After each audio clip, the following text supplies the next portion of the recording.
네, 이번 주는 우리 저 홍유진 박사가 준비한 네. 사건인데, 요거, 네. 이거 저 제목이 시사하는 바가 좀 있네. 그래서 좀 골라봤어요. 개 도살 사건의 행방, 네. 부제가 인간에게 동물을 도살할 권리가 있는가? 네. 그 다분히 철학적인데, 예. 그래서 뭐 동물학대 관련된 거 뭐 등등 해가지고 네. 좀 살펴보는 시간이 되겠네요. 네, 맞습니다. 가보시죠 한번. 네. 제가 동물 이제 키우고 있잖아요, 교수님. 고양이를 세 마리를 키우다가 이제 다 순서대로 나이가 많아서 다 저 올라가고 집에 이제 또 다른 아이 한 마리가 있는데 그래서 늘 생각했어요. 이 동물 관련된 것도 뭐 사건이잖아요. 사건이 동물보호법이 예, 존재하는데. 그래서 한번 다뤄보면 좋겠다라고 생각을 했어요. 지금 우리 반려동물 가족으로 이렇게 생활하시는 분들이 15,000 아니 저기 1,500만 1,500만. 1,500만에 육박한다고 해요. 그러니까 한 세네 집에 한 꼴로 그렇게 이제 동물을 키우고 있는 시대죠. 근데 지금 늘 얘기하는 게 동물학대. 동물학대가 이제 문제가 되는데 동물학대가 그러면 도대체 뭐냔 말이에요. 이 동물학대는 동물보호법에서 이렇게 다루고 있는 항목인데 동물보호법이 1991년도에 제정이 됐다고 해요. 네. 그래서 31년 만에 2022년이죠. 그때 전부 개정이 한번 실시가 됐다고 하고요. 그리고 또 이제 21년도에는 또 일부 개정 한번 됐었거든요. 그때 뭐가 의미 있게 좀 다뤄졌냐면 그 처벌하는 최고형이요. 2년에서 3년. 2년에서 3년으로 이제 강화됐던 게 있고요. 그리고 또 우리 이제 수사기관에서도 이 동물학대에 대한 이슈를 좀 잘 처리를 하려는 움직임들이 있잖아요. 그래서 2023년에 경찰청에서 6기 과학수사 자문위원 위촉을 하면서 동물부검 전문가를 포함을 했대요. 동물보호법. 예, 예. 그 법의학 분야의 전문가 21명이 초빙이 됐는데 이 중에 그 농림축산검역본부에 계시는 이경현 수의 연구관이 동물보건 전문가로 위촉이 되셨다고 해요. 이제 필요해요. 이런 사건들 나면 이제 그런 거 이제 살펴보시는 일을 하실 것 같고요. 그러면 이 동물보호법에서 동물학대를 뭐라고 규정하고 있느냐라고 보면요.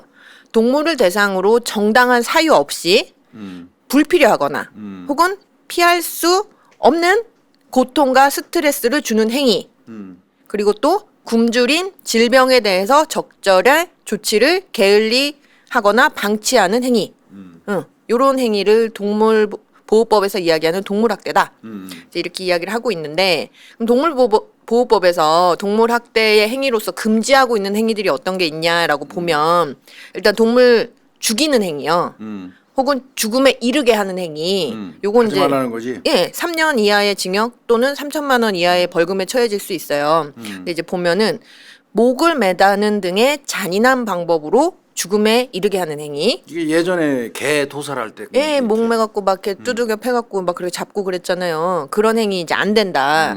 그리고 길이나 공개된 장소에서 남들이 못 보게 하는 거지. 잔인하게 하는 거. 그리고 같은 종류의 다른 동물들이 보는 앞에서 잡지 말아라. 왜 이제 개농장 같은 데 보면요, 교수님. 개가 보는 데서 개 죽이잖아. 예, 그런 행위 안 된다. 그다음에 이 동물 어떤 특유한 습성이나 이런 이유 때문이 아니라 그냥 무작정 동물을 다른 동물의 먹이로 주는 행위. 그것도 안 된다. 그리고 농림축산식품부령으로 정하는 정당한 사유. 이 정당한 사유라는 게요. 사람의 신체, 생명에 대한 직접적인 위협이 있거나 혹은 재산상의 피해가 있을 때 이것을 방지하려고 하는데 다른 방법이 없어서 그때는 예, 그래서 죽일 수밖에 없는 경우 혹은 허가나 면허 등에 따라서 이렇게 동물의 죽음을 처리하는 행위. 유해조수 그런 거요. 예, 해당되는 거예요. 그리고 그 동물 처리와 관련된 명령이나 처분, 우리 뭐 예를 들면 살처분 같은 거 있잖아요. 콜레라 같은 거 돌거나 조류독감 그러면 돌면, 이제 저 묻어버리잖아. 그런 행위 그건 어쩔 수 없는 거니까. 없는 거. 근데 그게 아니고 그냥 좌우지간 동물을 죽음에 이르게 하는 일체의 행위는 다 금지가 된다. 3년 이하의 징역 3천만 원 이하의 벌금. 예. 그리고 이제 또 금지행위 조항이 있는데 요거 2년짜리지. 2년짜리예요. 2년짜리인데 보면은 도구나 약물이나 뭐 이런 거 써가지고 상해를 입히는 행위, 다치게 하는 거. 다치게 하는 거. 그리고 살아있는 상태에서 동물의 몸을 손상하거나 체액을 채취하거나 곰 같은 거. 맞아요. 그 쓸개주 빼는 그런 거. 예, 그런 거 안 된다는 거고 도박, 광고, 오락, 유흥의 목적으로 투견시키는 거 말하는 투견 거예요. 맞아요. 투견. 응, 도박하는 거. 그다음에 이제 그 외에 기타 또 동물의 몸에 이제 고통을 주거나 상해를 입히는 행위는 안 된다. 가령 예를 들면은 너무 혹한 혹서의 애들을 방치하는 행위. 그리고 아니면 그 치료 목적이나 이런 게 아닌데도 음식이나 이런 거 물이나 강제로 막 먹여갖고 고통을 주는 행위. 그리고 다른 동물이랑 일부러 싸움을 막 붙여갖고 다치게 하는 행위 이런 것들 다 안 된다. 이거 다 2년짜리예요, 그죠? 유기동물이요, 주인이 없는 동물. 그 주인이 없는 동물과 관련된 것도 지금 위반 사항 2년짜리거든요. 길에 막 돌아다니는 동물들 포획해서 판매하는 행위. 그다음에 죽이는 행위. 포획해서 죽이는 행위는 3년짜리고요. 그다음에 판매하거나 죽일 목적으로 포획하는 행위. 그리고 이게 이제 주인이 없는 동물인 거를 알면서 구입하고 매매하는 알선하는 그런 행위 다 안 돼요. 지금 금지돼 있어요. 그리고 이제 소유자 같은 경우요. 그 반려동물 키우는 소유자 같은 경우에는 동물 유기하면 300만 원 이하의 벌금이고요. 맹견을 유기하면 2년짜리예요. 그거 맞아. 그 맹견 예. 맹견 유기하면 큰일 나지. 예, 맞아요. 그리고 보면 그 농림축산식품부령에서 그 보호 의무를 정하고 있단 말이에요. 사육 관리 또는 보호의 의무라는 게 있는데 이거는 뭐 보면은 반려동물한테 최소한의 사육 공간을 제공하고 먹이를 제공해야 된다. 그다음에 이거 목줄 길이 너무 짧게 하면 안 된다라는 거. 그리고 이제 그 위생 관리, 건강 관리 해줘야 된다라는 주사도 거. 뭐 놔주고 하는 거네. 네, 맞아요. 이런 거를 위반해서 상해를 입히거나 질병을 유발하면 2년짜리예요. 그리고 만약에 이걸 안 해줘서 동물이 죽었다 하면 3년짜리. 예, 3년에 3천만 원. 그리고 또 금지하고 있는 게 이거는 다 300만 원 이하의 벌금짜리거든요. 이런 일련의 행위들을 찍어가지고 사진 찍어서 예, 막 전시하는 올리고 거. 막 그런 거 있잖아요. 그리고 이제 그 도박을 목적으로 광고하는 거 그런 것도 이제 300만 원 벌금이고 경품으로 제공하는 행위요. 우리 왜 옛날에 교수님 그 인형 뽑기 기계에 맞아요. 살아있는 동물 막 넣어가지고 한참 난리였잖아요. 그리고 영리를 목적으로 동물을 대여하는 행위도 금지하고 있어요. 이렇게 지금 쭉 안 되는 행위들을 이제 말씀을 드렸잖아요. 그래서 이제 사건을 하나 가지고 와봤어요. 이거 뭐 그렇게 길지 않아요. 2017년. 네, 이제 개농장에서요. 개를 도살했던 이 사건이 있는데 한번 살펴볼게요. 2017년도에 경기도 김포시예요. 그 개농장을 운영하는 운영주가 이 동물보호법 위반으로 재판을 받게 됐단 말이에요. 우리 아까 그 법률에 보면은 누구든지 동물에 대하여 잔인한 방법으로 죽이는 행위를 해서는 안 된다. 목매거나 막 지지거나 그런 거 아니면 네. 때리거나 때려 죽이거나. 네, 그러면 안 되는데 그럼 이 사람 남성이 무슨 짓을 한 거예요? 무슨 짓을 했냐면 2011년부터 2016년 7월 한 5년 동안 5년 동안 이 개농장을 운영하면서 도축 시설을 갖춰놨어요. 거기에 아예. 그리고 연간 한 30마리 정도의 개를 도축해 왔대요. 혐의가. 그러니까 이제 죽여서 갖다 파는 거구나. 네. 근데 아마도 더 됐겠죠. 입증한 고신상용으로 것만. 파는 거구만. 그런 거예요. 맞아요. 그래서 어떻게 이제 개를 도살을 했냐면 개를 이렇게 묶어 놓고요. 그 전기가 흐르는 쇠꼬챙이를 개 주둥이에다가 탁 대가지고 전살법이요. 예, 예. 전살법. 요렇게 해가지고 개를 도축한 그 혐의예요. 근데 이제 1심 같은 경우에는요, 이 이렇게 전살법이요, 이 전기 이렇게 흐르게 하는 게 그 동물보호법에서 정한 도살 방법으로 개를 도축한 경우에는 잔인한 방법으로 도살한 경우에 해당하지 않는다. 아, 이거 전살법이 잔인한 경우에 도축이 아니라 이거야? 예, 지금 보면은 그래서 무죄로 판단을 했어요. 그래서 제가 조금 자세하게 설명을 드릴게요. 동물보호법에서 도살 방법을 정하고 있어요. 규정이 있어요. 동물보호법에. 그래서 그런 도살 방법을 이용해서 축산물위생관리법이 가축으로 정한 동물을 도살할 경우에는 잔인한 방법 아니다. 라고 이렇게 이야기하거든요. 그러면 동물보호법에서 규정한 도살 방법이 이제 뭐냔 말이에요. 지금 13조에 규정되어 있어요. 동물의 도살 방법이라고 되어 있는데 먼저 1번 누구든지 혐오감을 주거나 잔인한 방법으로 동물을 도살해서는 안 되고 도살 과정에서 불필요한 고통이나 공포, 스트레스를 주면 안 된다. 이 법령으로 규정이 되어 있고요. 그다음에 축산물 위생관리법 또는 가축 전염병 예방법에 따라서 동물을 죽이는 경우에는 이 령으로 정한 방법을 이용해서 고통을 최소화시켜야 된다. 그리고 반드시 의식이 없는 상태에서 도살 단계로 넘어가야 된다. 이렇게 되어 있고요. 이 외에도 불가피하게 죽여야 되는 경우에는 어찌됐든 간에 고통을 최소화하는 방법으로 해야 된다. 라고 하는데 그럼 이제 구체적인 도살 방법이요. 그게 어디에 적용되어 있냐면 농림축산식품부령 제 657호에 이제 규정을 해놨는데요. 어떤 몇 가지 방법이 있지? 네. 이 지금 보면은 둘레 6가지 방법을 정해놨어요. 가스법, 약물투여법, 전살법, 타격법, 총격법, 자격법 이렇게 되어 있는데 이제 가스법은 딱 이름에서 느낌이 오죠. 이산화탄소 시설에다가 가축을 넣고 이제 수면 상태에 빠지게 하는 그 거예요. 다음에 도살하는 거지. 네, 그렇다고 해고 주로 이게 돼지 도축에 맞아요, 이용이 맞아요. 된대요. 그리고 이제 약물투여법은 이 약물 이렇게 투여해가지고 사망케 하는 거고 이제 전살법 같은 경우는 아까 이제 전류 그래서 기절시켜가지고. 맞아요. 기절시킨 거. 근데 보통 방법이 2가지 있다 그래요. 저전압, 고전압 방식이 있는데 저전압은 80볼트의 전기를 20초 가량 이제 하는 거고 고전압은 400볼트를 3초 가량 짧게 팍 순간적으로. 요거는 이제 중소가축, 뭐 돼지, 양, 닭 뭐 이런 거에 이제 적용이 된다 그러고요. 타격법은 이 눈 양각사 여기 뾰족한 걸로 떼서 살해하잖아. 예, 도축용 해머로 강타를 해가지고 두개골을 순간적으로 팍 파손시켜서 이제 기절을 하면 그렇게 하는 거고 이게 전통적인 도축 방법이죠. 이거를 오래 못해 사람들이. 그쵸. 옛날에 도축장 가면 그것만 전문으로 하는 사람이 있는데. 정 같은 걸로 그죠. 예. 저 뾰족한 거, 나와 있어. 예. 그걸 정확하게 여기를 꽂는 거란 말이야. 네. 근데 그거 며칠 못 하더라고. 오래 못 버텨. 그렇죠. 그럴 힘들어하더라고. 것 같아요. 예. 그래갖고 뭐 이거는 굉장히 광범위하게 사용되는 방법이고 여러 동물들에게 이제 총격법은요. 도축용 피스톨 있잖아요. 총같이 팍 쏘는 거.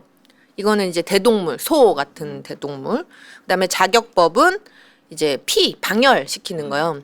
뭐 고정시켜 놓고 경동맥이나 찔르는 절개, 거지. 양 같은 거 잡으면서 찔러낸 그런. 맞아요. 예. 빈혈사를 유발해가지고 보통 종교의식에서 맞아요. 쓰이는 방법이고요. 자, 이런 방법으로만 해야 되는 거예요. 다른 방법으로 하면 안 돼요. 자, 요게 있고 도살 방법은 요거고 아까 전살법으로 했잖아. 전살법으로 했는데 문제는 그 이 범주에 안 들어가? 축산물 위생법 관리법에서 이 여러 가지 방법으로 죽일 수 있는 그 동물은 가축이어야 돼요. 가축. 근데 이제 개가 가축이 아닌 거예요. 아, 개가 가축이 아니구나. 예, 개가 가축이 아닌 거예요. 그래서 개를 죽인 거에 잔인한 방법이 안 들어가는구나. 예, 맞아요. 그래서 이 가축이라는 건 이 축산물 관리법에서 이야기하는 가축은 13종이에요. 돼지, 닭. 맞아요. 소, 말, 양, 염소도 포함이고요. 돼지, 닭, 오리, 그 다음에 식용용 사슴, 토끼, 칠면조, 거위, 메추리, 꿩, 당나귀. 그러니까 개가 안 들어간다 이거지. 요것만 가축인 거예요. 그러니까 가축은 앞에서 말한 요 가스법, 전살법 이런 걸로 죽이면 된다는 얘기잖아. 네, 가축은. 맞아요. 근데 개는 가축이 아니니까. 네, 이제 논란의 여지가 있는 거예요. 그 소리네. 근데 이제 1심 법원은 비록 이 개가 축산물관리법에서 정한 가축이 아니라고 하더라도 어쨌든 동물보호법에서 정한 그 도살 방법으로 개를 도축할 경우에는 이건 잔인한 방법이 아니다. 그렇지, 정해진 거니까. 법에. 이렇게 판단을 했고요. 또 이제 더불어서요. 이 피고인이 개를 죽이게 된 경위, 개를 죽이는데 사용한 도구나 방법 이런 거에 비추어 보면은 어쨌든 전살법을 사용해서 즉시 실신시켜서 죽인 걸로 보인다. 그리고 검사가 제출한 그런 증거만으로는 이게 다른 동물을 잡을 때랑 비교해서 특별히 고통을 주는 방법이라고 얘기할 수는 없다. 그러니까 기본적으로 뭐 그렇게 잔인한 방법은 아니라는 거지. 예, 그러면서 무죄를 선고했단 말이에요. 그러니까 검사가 당연히 항소했겠죠.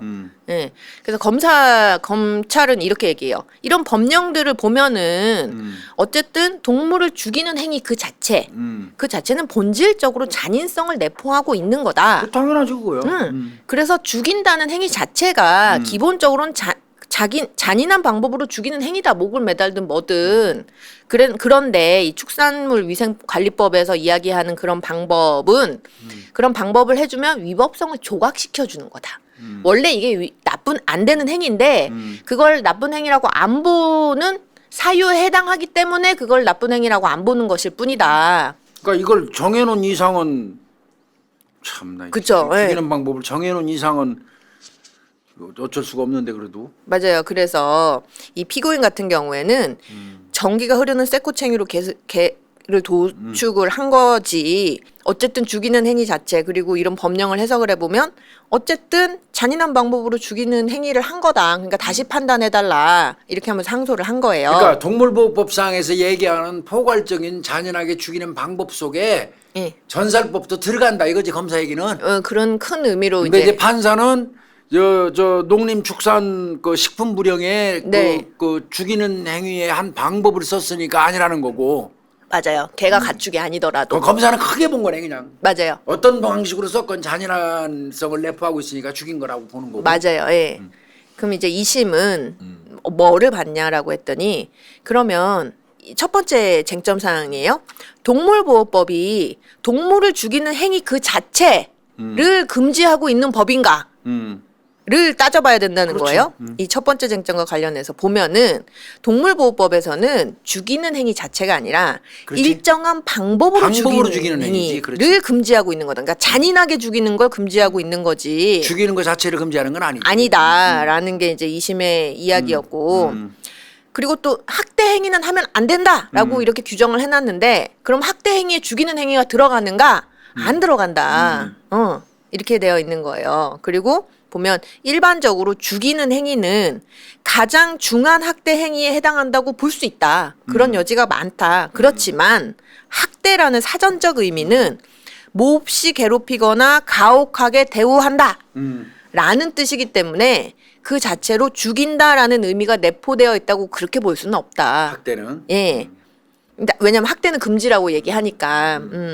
자, 그래서 이런 뭐 목적이나 규정, 내용 이런 거에 비춰보면은 동물보호법은 결국은 죽이는 행위와 학대 행위를 명확하게 구별을 해서 학대 행위는 안 된다라고 규정하고 있는 거지 죽이는 행위 자체가 안 된다라고 규정하고 있는 것은 아니다라는 거예요. 그리고 이제 또 더 나아가서 보면은 소유자 등이 동물을 죽이는 행위 자체를 또 금지하고 있는 게 아니고 중요한 거는 잔인한 방법으로 죽이지 마라.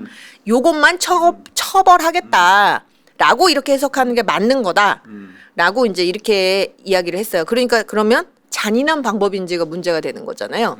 이 죽이는 행위 자체가에서 그래서 이런 잔인한 방법을 어떻게 해석할 거냐 그 기준을 요게 이제 또 두 번째 쟁점 사안이 됐어요.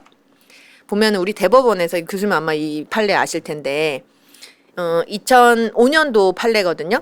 어떤 법률의 개념이 다의적이고 그 어휘의 테두리 안에서 여러 가지 해석이 가능한 경우에 어떻게 해야 되느냐? 헌법. 헌법을 최고 법규로 하는 통일적인 법질서의 형성을 위하여 헌법에 합치되는 해석을 해야 된다. 맞아요. 위헌적인 결과가 될 해석은 배제하면서 합헌적이고 긍정적인 면을 살려서 헌법적인 해석을 해라. 이렇게 이제 대법원 판례가 있는데 결국 헌법이 모법이고 가장 기초법이라는 거예요. 맞아요. 복잡하면 헌법대로 가라는 거예요. 맞죠. 그럼 이제 이 잔인하다요. 잔인하다. 잔인한 방법이 무엇이냐라는 거잖아요. 잔인하다의 사전적인 의미는 인정이 없고 아주 모질다. 이 뜻이래요. 그런데 판례상 그 잔인성에 대한 개념이 규정이 안 돼 있다라는 거예요. 아직. 그렇지. 그리고 또 이런 잔인하다라는 평가는 굉장히 주관적인 주관적이지. 거, 맞아요. 예, 상대적이고, 어떤 사람한테는 굉장히 잔인한 거지만 어떤 사람은 또 별 대수롭지 않은 일일 수도 있거든요. 그렇죠. 예, 예. 그래서 이 동물을 죽이는 행위는 뭐 본질적으로는 잔인성을 내포하고 있을 수밖에 없는 개념이다. 그래서 이 처벌 범위가 너무 넓어지거나 혹은 처벌의 기준이 너무 불명확해지면 위헌적인 결과가 초래될 수 그러니까 있다. 결국은 그거잖아. 죽인다는 행위를 잔인성이 포함된 걸로 해석을 해버리면 응, 너무 너무 커지는 거지. 맞아요. 범위가.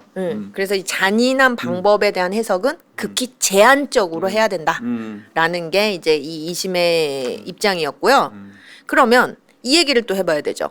동물을 죽이는 잔인하지 않은 방법은 뭐냐? 그 동물보호법에서는 아까 목을 다는 등, 매는 그게 등 잔인한 방법. 잔인한 방법이라고 이제 금지하고 있잖아요. 결국 그러면 이건 바꿔 얘기하면 동물을 죽이는 잔인하지 않은 방법이 있다라는 이야기인 거잖아요. 그 보면은 잔인한 방법의 예는 목을 매다는 것. 그다음에 도살 과정에서 불필요한 고통이나 공포, 스트레스를 주면 안 되는 거고 고통을 최소화 시켜줘야 된다. 이게 규정이잖아요. 그게 잔인하지 않은 방법이야. 예, 예. 근데 이제 아까 그 도살 방법이 축산물 관리법에 규정이 되어 있었고 이 축산물 관리법에는 가축이 개에 해당이 안 된다라고 했잖아요. 참고로 교수님, 가축 전염병 예방법에서는 개가 또 가축으로 분류되어 있기도 해요. 이런 경우에 꽤 있어. 예. 어찌됐든 간에 이제 보면은 뭐 가축 중에서 토끼를 제외한 포유류를 그 도축하는 방법은 아까 말씀드렸던 뭐 타격법, 전살법, 그다음에 가스법 뭐 이런 게 이제 규정이 되어 있는데 어찌됐든 간에 이런 규정이 개한테는 직접적으로 적용은 안 되지만 이 입법 목적, 취지 이런 거를 보면 어찌됐든 간에 이런 방법으로 개를 사망케 했으면 고통을 또 최소화 시켜줬으면 잔인하지 않은 방법이다. 결론은 그렇고. 그렇게 이제 한 거예요. 그럼 이제 이 사건 같은 경우에는 그 아까 전기 흐르는 쇠꼬챙이요. 그걸 입에다가 이렇게 대가지고 감전시켰잖아요. 그래갖고 도축을 한 게 팩트다, 맞다. 그렇지만 요거는 아까 동물보호법 전살법 있잖아, 전살법. 네, 전살법에 이제 똑같은 일종이다. 그리고 이 사건에 관련해 가지고 이 도축, 개도축 업계에서 일반적으로 받아들여지는 고통스럽지 않은 방법이 있었던 것도 아니다. 그리고 그런 방법을 쉽게 뭐 쓰고 있는 방법도 없다. 그래서 또 피고인이 사용한 이런 도축 방법이 도살 방법이 뭐 더 큰 고통을 그 개한테 더 큰 고통을 줬다라는 특별한 사정도 없다. 이제 이런 거예요. 뭐 예를 들면 그리고 그게 입증이 안 됐다라는 거예요. 더 큰 문제는 예를 들면은 이 그 개농장주가 사용한 새꼬챙이에 어느 정도의 전류가 흘렀는지 그 동물 도축 세부 규정상에는 최소 1.25 암페아의 기준을 이렇게 마련하고 있는데 그거 충족했는지 안 됐는지 모른다.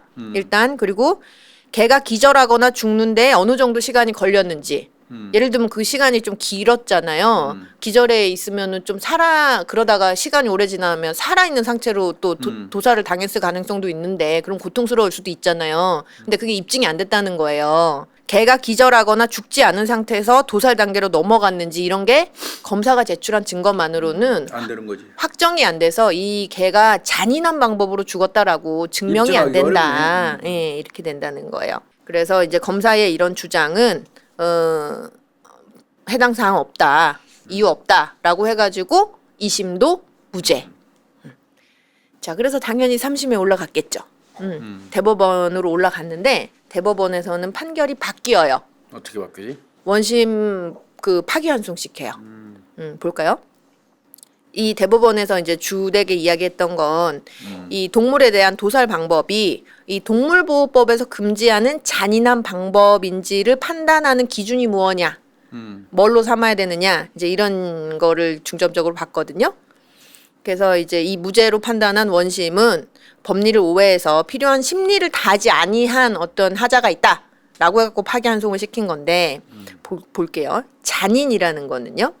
아까 말씀드렸잖아요. 사전적 의미로 인정이 없고 아주 모짐을 뜻하는데 이 잔인성에 대한 논의라는 것 자체가 시대랑 사회상을 반영해야 된다라는 거예요. 굉장히 유동적이고 상대적인 거다. 잔인성이라는 게. 뭐 그리고 사상이라든지 종교라든지 풍속 이런 것과도 굉장히 연관이 깊은 문제다. 그러니까 지금도 교수님 우리 이제 개고기 식용 물론 반대됐지만 뭐 옛날 어르신들은 먹을 게 먹었죠. 좀 풍족하지 않고 고기를 뭐 못 그럼. 먹고 보릿고개 지나가고 그때 전쟁 먹는 거 가지고 겪고 뭐라고 얘기할 수는 없어요. 영양 뭐 보충 뭐 수단으로 먹었으니까. 그렇죠. 이제 그러면 개 막 두들겨 패갖고 잡아먹는 이 행위 그럼. 자체가 문제가 된다라고 생각하지 않, 잔인한 행위라고 생각하지 않았지만, 예전과 지금은 다르지. 네, 지금이 그 반려인구 그러니까 이렇게 많은 실정에서는 개 잡아먹으면 단 잔인한 거야 이렇게 사회 풍속이 달라진 거죠. 어쨌든 이렇게 연관이 된다라는 거예요. 그래서 우리 형사처벌의 구성 요건을 살펴볼 때도요. 그러니까 동물보호법에서 금지하는 이 잔인한 방법인지의 여부는 따질 때 특정인이나 집단의 주관적인 입장에서 볼 게 아니라 사회 평균인 입장에서 예, 보는 거지. 사회 보통 사람 평균인의 입장에서? 보통 사람의 입장에서 그 시대의 사회 통념에 따라서 객관적이고 규범적으로 판단을 해야 되는 문제다. 그러니까 세상이 변했으니까 바라보는 기준도 바뀌어야 된다는 거야. 맞아요. 그 말이에요. 그래서 이제 이 동물보호법에서 이런 입법 목적, 취지 뭐 이런 거에 비춰보면 이 잔인한 방법인지 여부를 판단을 할 때는 그 도살 방법의 도살 방법을 허용해 주는 게 동물의 생명 존중과 같은 국민 정서에 미치는 영향. 그다음에 동물별로 그 특성, 그다음에 그에 따라 그 도살 방법으로 인해 겪을 수 있는 고통의 정도, 지속 시간, 그 대상 동물에 대한 그 시대와 사회의 인식 이런 것들을 종합적으로 다 판단을 해야 된다. 잔인성이 있냐 없냐의 문제를 따질 때는 그러니까 전살법이 뭐 저 정해져 있다고 해가지고 그대로 했다고 그래서 맞아요. 잔인한 방법이 아니라고 얘기한 건 다 안 된다는 거예요. 예, 맞아요. 잔인한 방법은 이제 시대에 따라서 관점이 다르다는 거잖아. 예, 맞아요. 예. 그래서 지금 보면은 특정한 어떤 도살 방법이 그 동물에게 가하는 고통의 정도를 객관적으로는 측정할 수 없지. 잔인성이라는 게 상대적인 관점이니까. 그렇지만 그렇다고 하더라도 사용되는 도구, 행위 형태, 그로 인한 사체의 외관 이런 것들을 전체적으로 봐가지고 그 도살 방법 자체가 사회 통념상 좀 잔인하다고 평가될 수 있는 경우에는 잔인한 방법이 맞다. 이 말인 거예요.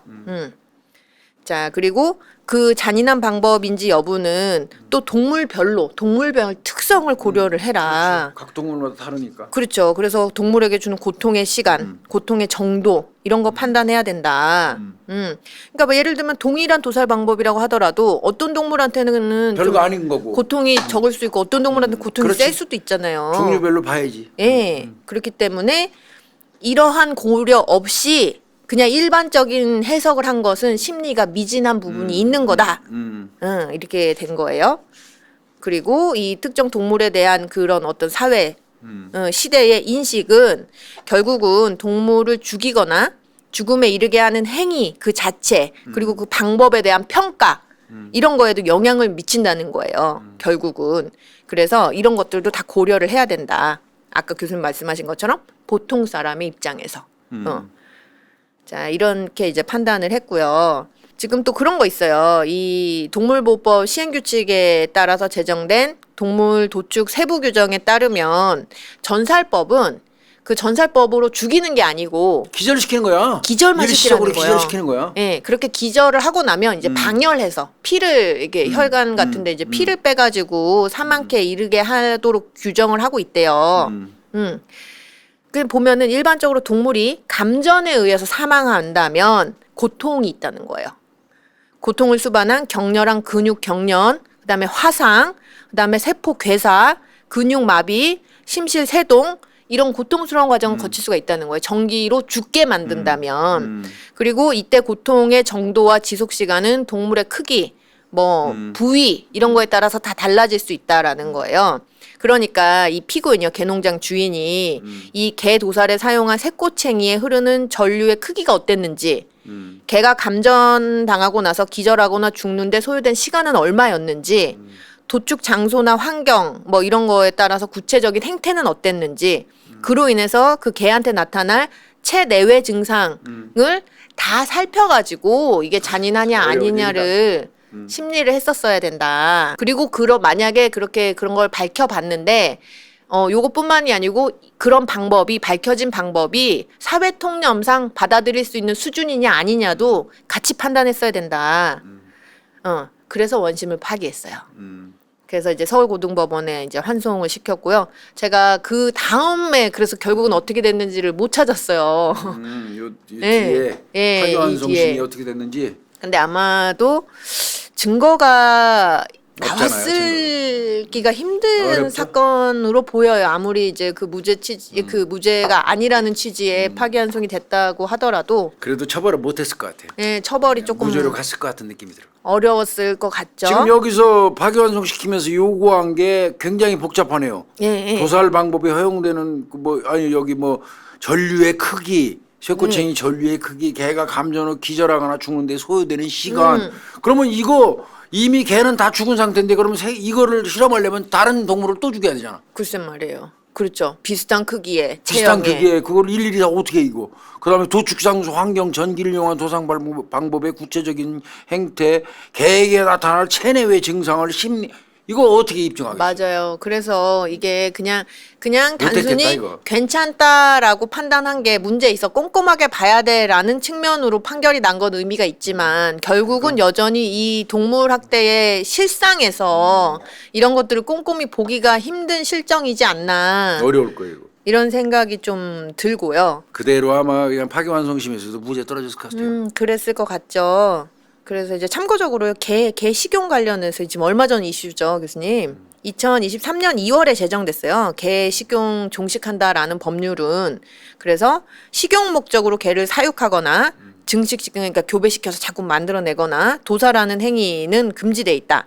이것뿐만 아니고 개를 원료로 한 식품을 유통하고 판매하는 것도 금지가 되어 있다. 이제 이렇게 되어 있는데 2023년 2월에 제정을 해놓고 3년의 유예 기간이 그렇죠. 있어요. 그래서 이제 2024년 기준으로 해가지고 2027년 27년 2월 7일부터 이제 전면 이제 안 되고 개도살 위반하면 못하죠. 2027년부터. 네, 위반하면 이제 처벌하는 거죠. 그래서 식용 목적으로 개 도살하면 3년 이하의 징역 3천만 원 이하의 벌금이고요. 식용 목적으로 개를 사육하거나 증식하거나 식품을 판매 유통하면 2년에 2천만 원이거든요. 그러니까 이제 개농장 같은 거 뭐 없어지는 거예요. 맞아요. 이제 그렇게. 근데 뭐 사실상 그 개를 식용으로 사용하지 않으면 개농장도 있을 이유도 없지. 그렇죠. 예, 뭐 수요가 없으면 공급도 없게 마련이니까요. 자, 그러면 동물학대 혐의로 실형 선고가 된 사건들이 있느냐라면 있긴 있어요. 꽤 있잖아요 요즘에는. 있긴 있는데 그래서 제가 몇 가지 대표적인 사건들 좀 정리를 해봤거든요. 아마 이제 이 사건은 우리 사건을 알 해서도 거예요, 그거. 교수님 하셨던 사건이에요. 이슈로 2023년에 군산에서 푸드를 연쇄 살해한 사건이죠. 이거 진짜 진짜 예. 이게 사실은 이 동물들을 이렇게 해코지할 수 있는 사람은 언젠가는 그 사람도 죽여요. 사람도 해코지를 할 수가 있을 가능성이 매우 맞아요. 높잖아요. 예. 2020년 10월부터요. 2021년 11월까지. 그러니까 2년 가까이요. 푸들 21마리를 그러니까 입양을 이런 놈이 다 해가지고요. 있더라고. 군산 지역에서 공기업에 근무하는 사람이래요. 42세 유씨. 근데 입양 과정에서 자기 공무원이라고 사칭했다고 하죠. 그러면서 이제 나 믿을 만한 사람이다 이제 이렇게 뻥친 거 아니겠어요. 그리고 21마리를 가져간 거야. 입양을 한 거야. 예. 근데 그 중에서 무려 18마리를 살해하고요. 이거 이해가 안 가. 3마리는 다치게 했어요. 그래서 군산지원 형사 2단도 강동원 부장판사님이 1년 6개월 실형 선고했어요. 1년 많이 때려야 6개월. 되는데 말이야. 근데 보면요 너무 잔인해요 교수님. 그러니까 이- 얘는 고문하는 거에 맞아요. 탐닉한 놈이야, 이게. 예. 이게 샤워기 호스에다가 물을 이렇게 흐르게 해갖고 그걸 강제로 개들한테 먹인 거죠. 그러니까 배가 이렇게 예, 빵빵하게. 그 이 과정에서 걔가 기절하면 다시 깨워갖고 다시 먹여갖고 결국은 인간 죽이겠다는 쓰레기가 거예요. 이것뿐만 아니고 뜨거운 물 막 뿌려갖고 화상 입게 하고. 21년도에 경찰 신고 됐어요. 네, 그래서 이제 맞아요. 범행이 적발이 되니까 증거인멸까지 시도를 묻었잖아. 해요. 묻어. 화단에다가요. 예, 예. 다 묻었잖아. 근데 그거를 다시 파헤쳤어요. 자기 이제 신고되니까. 그런데 그 현장 딱 잡혀가지고 긴급 체포됐죠. 그래갖고 현장 조사했더니 사체 내구가 나타났고요. 지는 이렇게 얘기해요. 아내랑 이혼하고 나서 자기가 우울증 걸려갖고 우울증 걸리는데 왜 정신과약 처먹어가지고 그랬다고. 왜 동생한테 이런 짓을 하냐고. 동물한테.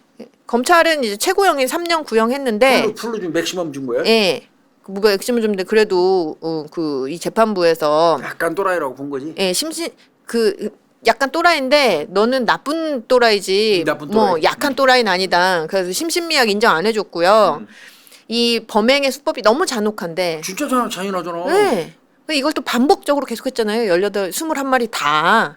이거 그래서 엄벌 필요하다. 이렇게 해가지고 1년 6개월 실형 선고하고 법정 맞아요. 구속시켜버렸어요. 이거 유명한 사건이야 이거. 네. 걔는 이런 사건이 있었고 또 길고양이 길고양이 사건 이거 이제 2022년 포항 그 길고양이 연쇄 살해 사건인데 그 2019년에 한동대 사건이 있었잖아요. 2019년 8월부터 2020년 3월 사이에 최소 7마리. 길고양이. 예. 또 이 인간은 또 고양이 사체를 굳이 또 줄에다가 매달아놨잖아요. 나무에다가 보라고 전시하는 것처럼. 전시했어요. 그래서 이제 사망한 고양이들은 이랬고 사망하지 않은 고양이들도 보면은 앞발이 잘리거나 이런 고양이들도 있었단 말이에요. 또 이것뿐만 아니고 이제 이 사건이 이제 잡히게 된 결정적인 계기죠. 2022년 그 아기 고양이 홍씨 사건. 이게 초등학교 통학로예요, 거기. 그래갖고 이렇게 이제 그러니까요. 길고양이 급식소가 있었는데 4개월 난 새끼 고양이를 세상에 죽여서 노끈에다가 또 매달아가지고 달아놨죠. 이 당시에요, 통학하던 어린 학생들이 다 봤다는 거 아니에요, 그 현장을. 살아있는 새끼 고양이가 막 머리가 발로 짓밟혀서 죽는 그 현장을. 아휴. 그러니까 어쨌든 이런 사건을 저지른, 그래서 지금 최소 10마리 이상의 고양이를 살해하고 사체를 목을 매달아갖고 전시하는 그런 행위를 한 이 범인이죠. 그것도 걸렸잖아, 그걸로. 예, 김 씨인데요. 이 홍씨 사건 있고 나서 CCTV 블랙박스 걸린 거 아니야? 예, 이렇게 찾아가지고 추적해가지고 그 홍씨 사건 발생 9일 만에 이 커피숍에 있는 범인 김 씨를 검거했고요. 사실 이때 그 2020년에 3월경에요. 이 포항에 그 시내요, 시내 한복판에서 이런 사건 또 있었거든요. 근데 그놈하고 같은 거야 이게. 지문이 일치됐어요. 잡고 나니까. 그러니까 공범이지 뭐. 네. 동일범이지. 그래갖고 이제 검거하고 나서 자기 한동대 사건도 자기가 몇 마리 그렇게 해코지했다 이렇게 됐고, 심지어 이 사람은요, 교수님, 고양이 살해 노트라는 걸 갖고 있었어요. 정말. 뭐 이유가 뭐냐라고 이렇게 봤더니 아마 길고양이들한테 급식해주는 행위 있잖아요. 그거에 대한 화가 반감이 있었던 걸로 이제 드러났어요. 그래서 보면 이제 포항지원 형사 3단독 그 재판부에서 아주 치밀하게 계획했다. 그 고양이 살해 노트 그렇죠. 있었잖아요. 그리고 목적도 뚜렷했다. 죽이겠다는 길고양이들을. 그래서 이런 식으로 범행을 반복 해왔고, 그다음에 수법이 너무 잔인하고 또 생명 경시의 위험성이 너무 다분하다. 그리고 다수의 사람들을 겨냥해가지고 정신적인 충격, 불안, 공포 이런 걸 야기했기 때문에 비난 가능성까지 있다. 이렇게 해가지고, 물론 이 사람은 동물학대뿐만 아니고 뭐 부정 공기요 사용 행사 뭐 막 갖다 붙여놨거든요. 길고양이 밥 주지 말라고 막 온데다가, 그다음에 자동차 관리법 위반 뭐 이런 거 해가지고 같이 해가지고요 2년 6개월 실형 났어요. 아이 맞았네 이건. 네. 그리고 이제 한 사건 더 있어요. 이게 법정 최고형이 3년이잖아요. 3년 풀. 3년 풀로 난 사건인데 이 사건도 정말 끔찍한 이거는 사건이에요. 어마무시한 사건이에요. 예, 너무 끔찍한 사건이었죠. 2023년이 얼마 전 사건인데 양평에서요 동물을 대량 학살한 사건이 있었어요. 1000마리 넘죠 그가. 1000마리가 넘어요, 교수님. 1256마리. 1256마리구나. 맞아. 이 1000마리 넘는 사건이 있었어. 아유, 60대 범인 이 씨였어요. 이해가 안 가. 이해가 정말. 개랑 고양이가 정말 아비규환이죠. 그 집이. 개 고양이가 1256마리가요. 이게 막 그 어떤 그 폭행이나 뭐 가학행위를 한 건 아니고 다 굶겨 죽였어요. 방치해서 굶겨주는 거예요. 다 거기에서 딱 4마리 생존했어요. 4마리. 아유, 정말 진짜. 왜 이런 행동을 했냐라고 봤더니, 그러니까 우리 번식장에서 그 뭐 품종견 뭐 혹은 뭐 그 식용견 막 이렇게 갖고 막 이게 하잖아요. 번식시키는데 소위 말하는 떨어진 애들 거기서. 상품성이 떨어진 애들, 불합격한 애들. 이제 더 이상 새끼 못 낳고 아파서 병들고 막 이런 애들 있잖아요. 그러니까 이제 이런 애들을 처치를 해야 되니까 곤란하니까 이걸 처리해주는 대가로 마리당 10,000원씩 받았대요. 그래 갔다가 지네 집에 넣어서 그냥 굶겨 죽이는 거지. 예.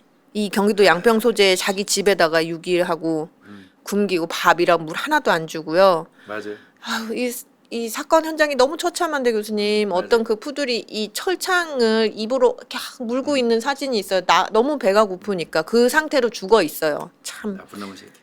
인근 주민이요, 개를 잃어버렸나 봐요. 그래갖고 개 찾아다니다 그 집을 우연히 발견한 맞아요. 거예요. 그래갖고 경찰에 신고했어요. 집 마당, 뭐 고무통 안, 뭐 어디 철장 안 이런 데도 할 것도 말할 것도 없이 막 다 개 사체, 그러니까 막 백골화된 사체도 있었고요. 이 수원지법 여주지원 형사 제1단독 박종현 판사님이 판결을 했어요. 학대 내용, 정도, 개체수, 피해 동물의 고통 이런 거 고려하면 죄책이 매우 중하다. 물론 생계가 어려워서 그렇게 했던 점이 보이고 잘못을 인정하고 반성하고 있다고 하더라도 다 필요 없다. 엄벌이 불가피하다. 이렇게 해가지고 법정 최고형의 처한 거죠. 정말 이런 사람이 다 있더라고요. 기가 막히더라고요. 이건 이거 너무- 뉴스 보고 진짜 그때 너무 끔찍하잖아요. 저 죽어서 어떤 벌을 받으려고 벌을 그래요. 받으려고 말이야 이런 짓을 하냐고. 그래서 제가 동물학대 처벌과 관련해서 몇 가지 이슈를 조금 말씀드리면 좋을 것 같아서 좀 정리를 해봤어요.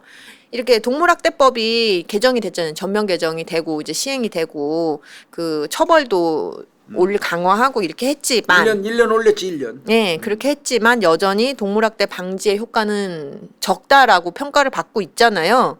그 왜 그럴까라고 하면 한 4가지 정도로 이게 우리 사회에서 분석을 하고 있는 것 같아요. 첫 번째는 동물이 다치기 전에 이걸 예방할 수가 없다는 거예요. 동물이 죽거나 상해를 당해야만 가해자의 학대를 입증할 수 있는 구조. 그다음에 이마저도 솜방망이 처벌을 하는 경우들이 너무 많다. 그리고 반려동물이 아니면 처벌하기가 어렵다라는 점. 길냥이니 뭐 이런 건 누가 뭐 관심 갖냐고. 그리고 양형 기준이 제대로 마련되지 않아서 그렇지. 중구난방이다. 판결이 뭐 이런 거예요. 그래서 이제 보면은 일단 상해와 죽음에 이르러야지만 이게 처벌이 가능하다라는 점과 관련해서요. 결국은 학대 예방보다는 사후적인 처치에 불과한 거다. 물론 동물한테 고통을 주는 행위 그 자체로 처벌할 수 있는 조항이 있죠. 그런데 그게 너무 한정적이라는 거예요. 너무 춥거나 너무 덥거나 이런 데서 동물을 방치하거나 혹은 음식을 강제로 먹이는 행위 뭐 한 4개 정도, 그러니까 추리면 한 4개 정도라는 거예요. 죽이지 않고 다치지 않았음에도 처벌할 수 있는 행위는 단 4개라는 거죠. 그 속에 안 들어가면 못 한다는 거죠. 예, 그 외에도 고통을 당하게 하는 방법이 너무나 많은데. 그러면 이제 고통을 당하게 하는 방법을 좀 구체적으로 나열할 필요가 있겠네. 예, 그리고 또 정신적 고통. 이 동물도 생명이잖아요. 그러다 보니까 막 근데 극한의 그걸 공포. 어떻게 입증하냐고. 그러니까요. 그게 문제긴 한데 이런 정서적인 고통을 주는 행위는 학대 유형에 포함되어 있지 않아서 처벌이 안 된다라는 점. 그리고 현행법은 결국은 사후적으로 학대 정황을 입증할 때만 처벌이 가능하다라는 한계가 그렇죠. 있다라는 점이고 반려동물 아니면 이제 처벌이 안 된다라는 점 어렵지, 있잖아요. 그래서 이제 개정보호법에는 동물보호법에는 결국은 반려동물과 한정해서 뭐 사육 공간이라든지 위생 건강관리 이거 다 반려동물만 가능해요. 맞아요. 그러니까 문제는 뭐냐면요. 개라고 하더라도요, 교수님. 그 주인이 나 이거 반려동물 목적으로 키우는 거 아니에요. 맞아. 나 뭐 그냥 다른 이유로 키우는 거예요. 이렇게 주장을 하면은 예를 들면 목줄 굉장히 짧게 묶어 키워도 할 말 없는 거. 할 말이 없는 거예요. 맞아. 네. 그래서 이 동물단체에 제일 많이 신고가 들어오는 게 그 뜬장이라 그러죠, 일명. 바닥이 뚫린 새 창살 같은 게 바닥으로 된 거. 그런 데서 개를 사육하거나 아니면 2m 안 되는 짧은 목줄을 키워 이렇게 하는 경우에 신고가 많이 들어오는데 그건 반려동물 아니다라고 얘기하면 할 말 없잖아. 할 말이 없는 거예요. 그래서 반려동물하고 이거 그건 없애야 돼요, 경계를. 그렇죠. 우리 이제 그 개 식용과 관련해서도 그 육견협회에서는 이제 그 주장의 논지가 그런 거였어요. 맞아. 반려 목적의 개는 죽이지 말고 먹으면 안 된다. 그렇지만 그 식육견이 식용 따로 목적은, 있다. 그거 따졌어요. 예, 이렇게 따졌었었죠. 근데 이제 결국은 안 됐던 거고. 이제 또 3번째 이슈는 솜방망이 처벌이요. 맞아요. 뭐 3년 받는 건 거의 없어요. 거의 실형만. 벌금이지 뭐. 그리고 실형도 거의 없고. 지금 보면은 경찰청 통계에 따르면 2022년이요. 동물보호법 위반으로 검거된 사람이 1,054명이래요. 그 중에서 구속 상태로 재판에 넘겨진 피의자는 딱 2명. 0.몇 퍼센트? 0.18%. 일반 송치는 한 반절 정도 돼요. 그래도 579명 정도 되고요. 그다음에 그 법원행정처에서 이 동물보호법 위반으로 이제 그 1심 처리된 내역을 살펴봤더니 최근 5년간 사건을 보면 정식 재판을 받은 사람이 346명이래요. 이 중에서 실형을 받은 피고인은 19명. 거의 없네. 5.5%. 전체 피고인의 56.9%는 다 벌금이지 뭐. 벌금형. 맞아. 그래서 이거 이제 더 완전 최근 근래 1년을 보면요, 교수님. 2023년 5월부터 2024년 5월 완전 지금 최근 딱 1년 전이요. 줄긴 줄었죠 전체적으로는. 지금 보면은 그 다른 거랑 엮인 거 말고요. 동물보호법 위반 단일로 그거 위반한 사건으로 기소된 게 총 80건이래요. 근데 보면은 징역형 5년, 집행유예형 16건, 벌금형 까지 보는 건데 그거는. 벌금형 56건, 무죄 3건 이렇게 됐대요. 이 전년도도 82건이거든요. 근데 보면요, 동물보호법이 시행이 되고 있는데 전년도는 벌금형이 46건이에요. 근데 보면 2023년에서 4년은 벌금형 56건이잖아요. 오히려 벌금형이 더 는 거예요. 그러니까 벌금으로 다 처리되니까. 징역형이 안 되는 거고요. 보면요, 부산에서 이런 사건이 있었어요, 교수님. 길고양이를요, 무려 76마리를 죽였어요. 20대 남성이었거든요. 길고양이 76마리를 죽이는 게 이게 뭔 일이냔 말이에요. 징역 받긴 받았는데요. 1년 2개월. 1년 2개월? 예. 6개월도 아니고 1년 2개월? 예. 76마리 죽였는데요. 지금 보면 경상도에 싹 다 죽.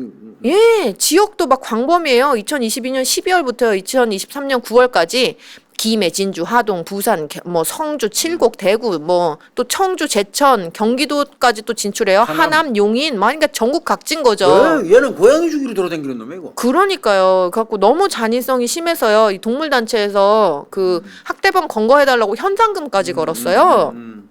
또 얼마나 잔인하냐면 살아남은 애들도 있는데 살아남은 상태에서 고양이한테 불을 질러요. 맞아요. 저 덧지램프로. 예, 토치 갖다가 그 왜 그랬냐 봤더니 평소에 자기 그 주차해 놓은 차가 그러니까 이거 신문에 크게 났었잖아요. 길고양이들이 흠집 냈다고. 참 이거 그래서 뭐 이건 거짓말이에요, 내가 볼 때. 이거 거짓말이고요. 이 정도 잔인한 행위는 이 전국 각지를 돌면서 이렇게 한다는 그래. 거는 얘는 약간 사이코패스적인 기질이 있는 거예요. 생명 경시하는 관계 게 없는 일이야 이거. 너무 잔인한 인간인 거죠. 고양이에 몸물려 세상에 가위로 자르거나 목을 조르거나 자동차 바퀴로 밟아. 역가해가지고 막 불 붙이고. 그러니까 그 심지어 길고양이를 자기가 직접 잡아갖고 하기도 하고요. 인터넷으로 분양받아가지고 이러기도 하죠. 미친 놈인 거죠. 이건 정신 나간 놈이시. 예, 그 마지막 이제 네 번째 이슈는 기준이 없는 중구난방식 판결이라는 그렇지, 지금 거예요. 같은 유형의 범죄라고 하더라도 형량이 들쭉날쭉한 거예요. 천차만별. 그러니까 보면은 동물 살해, 동물 그 뭐 유기 뭐 이런 게 아니고 동물 살해로 그 처벌받은 1심 32건이요. 아까 80건 중에서 동물 살해 32건 중에서 징역형이 3건밖에 안 됐잖아요. 근데 이제 벌금형 집행유예 막 이런 건 각각 20건, 29건 막 이랬단 말이에요. 보면은 뭐 지역별로도 막 달라요. 예를 들면 그 대구지법 상주지원에서는요. 그 한 마당에 상주 지역의 한 집 마당에 그 철기둥에 개를 목을 매달아서 죽였어요. 죽였는 사람한테는 벌금 200만 원 나왔거든요. 근데 반면에 길고양이랑 놀아줬대요. 또 놀아주다가 이제 그 부산이었어요. 놀아주다가 자기를 이렇게 딱 고양이가 무시한다고 생각했대. 이 사람도 참 그렇다고 고양이를 무시한다고? 예, 예. 자기가 놀아주고 무시할 있는데. 정도로 인생 사냐 자식아. 그러니까요. 그렇다고 목 졸라서 살해를 했거든요.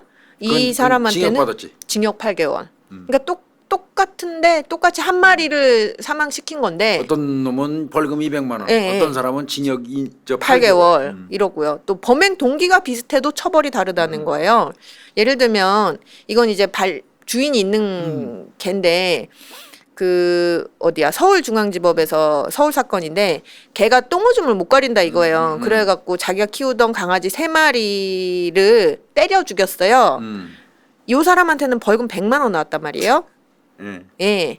근데 그 똑같은 이유로 그 강원도 영월에서 춘천지방 영월지원은 이거 그거구나. 강아지 2마리, 그러니까 똥오줌을 못 가린다고 던졌어요. 베란다 창밖으로 던져줄게. 이제 2마리 죽였죠. 근데 징역 4개월에 집행유예 2년. 그러니까 이런 식으로 지금 똥오줌 못 가린다고 해갖고 뭐 3마리 죽인 사람, 2마리 죽인 사람이 있는데 한 명은 벌금, 한 명은 집행유예, 마침 이런 식인 거죠. 이렇게 들쭉날쭉인 거. 들쭉날쭉이라는 거예요. 대법원에서 이 문제를 좀 의식을 하고 있어요. 그래서 양형위원회에서요. 이제 내년이죠. 2025년 4월까지 이 동물학대범에 대한 양형 기준을 우리가 마련을 하겠다. 맞아요. 그 기준 만들어야 돼. 예. 이제 이렇게 했다라는 건데 다만 이렇게 양형 기준을 만드는 거에 있어서도 조금 우려의 목소리가 있는 게 뭐냐면 양형 기준을 안 만들어야 된다는 게 아니고 만들 때요. 결국은 이 양형 기준이라는 게 판례를 바탕으로 형성되게 되는데 그동안 너무 송방망이 처벌을 해왔는데 그거에 맞출 거 아니야. 그걸 맞출 거 아니에요. 갖고 왜 과거에 말씀하시잖아요. 그 성범죄 맞아. 양형 기준 할 때 과거 옛날 판례들이 다 송방망이 처벌했잖아요. 강간 사건 형량이 쭉 나오기 때문에 거기에다 맞춰 갖고 예, 양형 양형 규정을 기준을 만들었다고. 그렇게 하면 그러니까 안 된다고. 새로 만들어야 되잖아요. 자 그리고 이게 한 가지 좀 당부 좀 바라는 바는 양형 기준 만드는 것도 굉장히 중요하고요. 이것과 더불어서 동물학대 좀 유형을 아까 우리가 얘기한 거. 좀 세분화시켜서 학대 유형을 좀 4가지인가밖에 안 돼 있는 거를 좀 네. 구체적으로 맞아요. 세분화할 필요가 있어요. 그래서 동물이 뭐 반드시 죽거나 다치는 경우가 아니더라도 학대도 처벌받게. 학대만으로도 좀 처벌을 받을 수 있게 이렇게 만들어줬으면 좋겠다라는 거. 맞아요. 왜냐하면 또 이 동물학대하는 사람들은 지금 우리 앞서 살펴봤잖아요. 막 몇십 마리, 막 몇백 마리, 막 여러 마리를 자꾸 반복하잖아요. 습관성 범죄야. 예, 그러니까 이 양형 기준이 굉장히 중요할 수 있다라는 거. 여기 하나 이제 더불어서 교수님 가끔 말씀하시는데 이제 맞아요. 동물 민법상 동물의 지위가 물건이잖아요, 물건. 그러니까 생명이 있는 것을 예. 재물로 본다는 것 자체가 그런 시각도 남의 강아지 발로 차면 재물 손괴로 쳐버려요. 그렇죠. 366조로. 예. 내가 맨날 그 얘기하잖아. 생명이 있는 건 물건으로 재물로 보면 안 돼요. 안 되는데. 예. 그래서 이제 이런 점들 사실은 우리가 이제 동물 관련된 이슈는 아직 여러 가지 갈 길이 멀다라고 생각이 들지만 그래도 이렇게 한 단계 한 단계 그럼요. 나아가다 보면 또 좋은 어떤 기준들이 마련되지 않을까 이렇게 희망을 하면서 한번 준비해 봤습니다. 맞아요. 이제 이 동물 관련된 것도 굉장히 구체적이고 세부적으로 해야 되고 그리고 무엇보다 저는 그렇게 생각해요. 인명경시라고 네. 우리가 늘 걱정하잖아요. 네네. 생명경시가 기본이에요. 맞아요. 생명을 경시하는 사람은 인명은 당연히 경시해요. 그렇죠. 맞아요. 살아있는 것에 대한 어떤 존중. 그 존중이 없는 사람은 사람도 죽이죠. 사람은 죽일 수 있잖아요. 맞아요. 그래서 그 부분이 굉장히 중요하다는 거예요. 맞습니다. 에이구, 예, 오늘 이거 내가 볼 때는 상당히 의미 있는 우리 사건을 해만이 할 수 있는 의미 있는 주제로 오늘 방송한 것 같아요. 우리 홍 박사 고생했어요. 네, 예, 감사합니다. 수고했습니다.